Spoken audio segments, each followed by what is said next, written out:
और मौलवी उनमें ऐब ढूंढने निकला है। अभी रबीउल अव्वल आएगा तो कहेंगे वो तो हमारी तरह बशर है। बशर अपनी तरह ऐसे होते हैं? वो बशर जरूर है, इनकार नहीं, मगर वो कैसे बशर है? खैरुल बशर, सैयदुल बशर, अफजलुल बशर। एक मौलवी साहब ने मुझसे कहा, ये बिदती अमीनुल कादरी कहता है कि हुजूर सैयदुल बशर खैरुल बशर है। बोलो हम भी तो बकरी का दूध दोते हैं, हुजूर भी बकरियों का दूध दोते थे, तो बताओ उनमें हमें फर्क क्या है?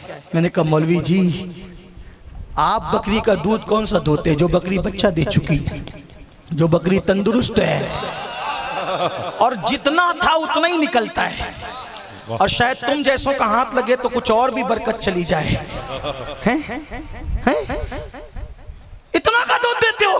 आओ मेरे नबी बकरी का दूध दोते कैसे? उन्वान से हट कर नहीं, सीरत ही की बात है। हुजूर हिजरत के लिए जा रहे हैं,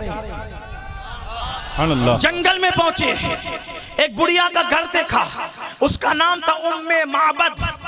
हुजूर सिद्दीक अकबर के साथ वहां रुके, कहा सिद्दीक इससे कहो ना कि ये हमें कुछ खिलाए पिलाए। सिद्दीक ने कहा, हालांकि नबी किसी से खाना मांगते नहीं थे, लेकिन आज कुछ बताना था लोगों को, क्योंकि लोग कहते थे हम भी बकरी का दूध दोते, वो भी दोते, तो दोनों बराबर है। मैंने कहा कैसे बराबर है? सिद्दीक को कैसे कहो कि कुछ खिलाए? सिद्दीक गए, उम्मे माबद से कहा, उम्मे माबद कुछ खिला सकती है? मेरा खलील मेरे साथ है, हम दोनों को खिला, हम मुसाफिर हैं। उम्मे माबद ने कहा मैं गरीब हूँ, खिला सकती थी अगर मेरी बकरियां मेरे घर पे बंधी होती, लेकिन मेरा शौहर सबको लेके गया चराने के लिए। एक बकरी पड़ी हुई है, बीमार है, और वो जो है वो अभी बांझ है, उसने कोई बच्चा नहीं दिया है, इसलिए बीमार है, ना बच्चा दिया है, बांझ है, उसके थन नहीं है, मैं कुछ नहीं कर सकती, इसलिए कि मेरी बकरियां जब वो जंगल में गई हैं। सिद्दीक ने देखा, हुजूर ने कहा इसको कह दे कि यही बकरी दे दे। उसने कहा तंदुरुस्त होती, बच्चे वाली होती तो दूध देती, और बच्चे वाली होती, बीमार होती तो भी दूध नहीं देती। आप कैसे लोग हैं? सरकार ने उम्मे माबद से नहीं कहा, सिद्दीक से कहा इसको बोल दे तो सही। अल्लाह अकबर। उम्मे माबद से सिद्दीक ने कहा अरे मेरा खलील कहता है दे दे तो दे देना। फिर उसने कहा ले उठा के ले जा, वो चल भी नहीं सकती थी, सिद्दीक उठा करके लाए। मेरे नबी ने हाथ फेरा, बकरी खड़ी हो गई, और वो 5 बकरी थी। गुजरात वालों तुम्हें पता है जो बकरियां पालते नहीं पालते कि जो बकरी ने बच्चा नहीं दिया उसको दूध नहीं आता, उसको 5 बकरी कहते हैं। नबी ने पानी लिया, बिस्मिल्लाहिर्रहमानिर्रहीम पढ़ के बकरी का थन धोया तो उसके थन दूध से भर गए। आका ने फरमाया बर्तन ला।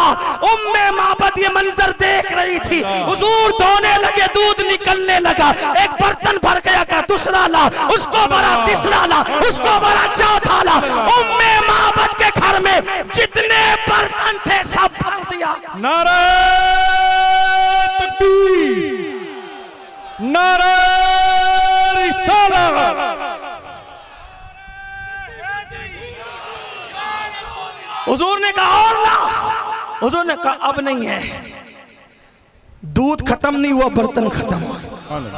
कोई ऐसा दूध दोने वाला भी तो है जो बगैर थन की बकरी से दूध नहीं। आप कहते वो भी दूध दोते थे, हम कहते बिल्कुल दोते थे। अगर आप कहें तो उनकी भी उंगलियां थी, हमारी भी है, का बिल्कुल है। तेरी उंगली का इशारा पाके तेरी बीवी वापस नहीं आती जनाब। हंसने की बात नहीं, मैं किसी की मजाक उड़ाने नहीं बैठा, लेकिन आप समझे बेटा वापस नहीं आता।